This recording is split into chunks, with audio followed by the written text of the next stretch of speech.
somewhere in the world tonight.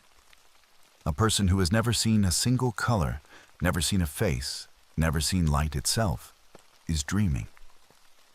Their mind is building a world while they sleep. And somehow, that world feels just as real to them as yours does to you.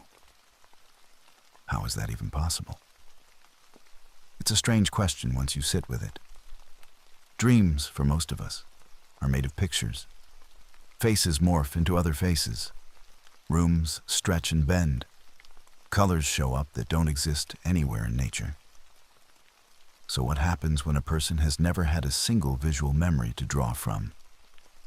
Do they dream in darkness? Do they dream at all? To understand this, it helps to know a little about how dreaming works in general. Dreams mostly happen during a stage of sleep called REM sleep, short for rapid eye movement. During this stage, the brain becomes almost as active as when you're awake, but the body stays still, mostly paralyzed. The brain pulls from memory, emotion, and sensation, and stitches them together into a story, often a strange, illogical one.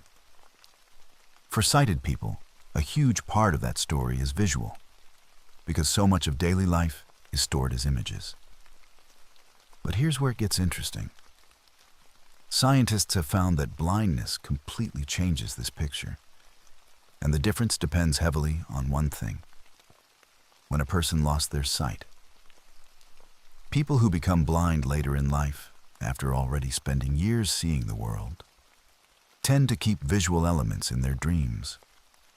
Their brains hold on to years of stored images, faces, colors, and places, and those memories keep showing up at night, sometimes for the rest of their lives. Researchers have found something remarkable here too. The longer a person has been blind, the less visual their dreams become over time. It's as if the brain's visual memory slowly fades the less it's used, even during sleep. Now compare that to people who were born blind or who lost their sight very early in childhood, before their brain ever built a visual memory bank. Most studies show these individuals don't have visual imagery in their dreams at all. There's simply nothing visual to draw from. Their brains never filed away what a face or a sunset looks like. So their dreams skip images completely and are built instead from everything else: sound, touch, smell, taste, and emotion. So what does a dream feel like without pictures?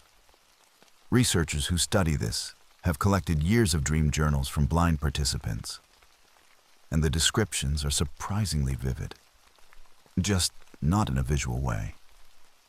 A dream might be built around the feel of walking on uneven ground, the sound of a familiar voice from across a room, the specific smell of rain, or the texture of a dog's fur under their hand. Emotion plays an enormous role too.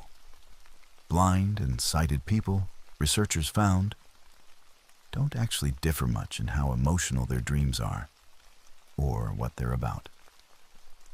People dream about relationships, fears, embarrassing moments, and everyday stress, regardless of whether their sight works.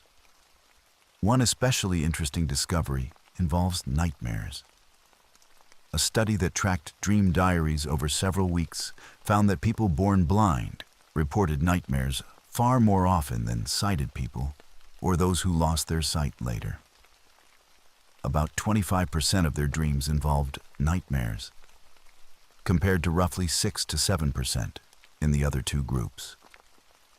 Researchers believe this may connect to real waking life challenges, like a higher risk of accidents, disorientation, or vulnerability that sighted people rarely have to think about. Their dreaming minds may simply be processing more real fear. There's also a clue hidden in the body itself.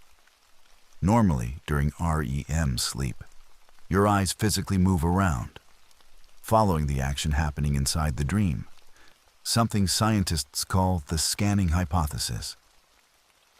In an older but fascinating study, researchers observed that men who had been blind since birth or for most of their lives showed no rapid eye movements at all during their dreaming sleep. Meanwhile, participants who had gone blind only a few years earlier still showed those telltale eye movements. It's a small physical fingerprint of just how differently the congenitally blind brain handles sleep. And here's a detail that might completely surprise you. Some studies have found that close to 40% of people who are congenitally blind have what's called absolute pitch, the rare ability to identify a musical note without any reference, compared to a tiny fraction of a percent in the general population. It's not directly about dreaming, but it says something powerful about how the brain reorganizes itself when vision is never part of the picture. Denied one sense from the very beginning, the brain seems to sharpen others dramatically, and that sharpening carries all the way into sleep. Scientists haven't settled every question here. A small number of studies have reported that some congenitally blind participants describe occasional flashes of something like visual imagery, and a few have even been able to draw simple, somewhat abstract shapes based on their dreams. This remains genuinely debated in the scientific community, and most researchers still believe true visual imagery in the congenitally blind is either extremely rare or doesn't happen in the way sighted people would recognize it. What almost everyone agrees on, though, is that dreaming itself is never in question. Every hint of evidence, from brain scans to REM patterns to decades of dream journals, points to the same conclusion. Blind people dream constantly, richly, and often more intensely in their other senses than sighted people do. So maybe the real story here isn't about what blind people are missing in their dreams. It's about what the sleeping brain is capable of building with whatever material it has. Give it years of images, and it will dream in pictures. Give it a lifetime of sound, touch, and feeling instead, and it will build entire worlds out of that. Just as detailed, just as emotional, just as real to the person living them. Dreaming, it turns out, was never really about the eyes. It was always about the mind's need to make sense of a life, using whatever senses it has to work with. And somewhere tonight, in complete and lifelong darkness, someone is walking through a dream made entirely of sound and touch and memory. And to them, it feels exactly like being awake.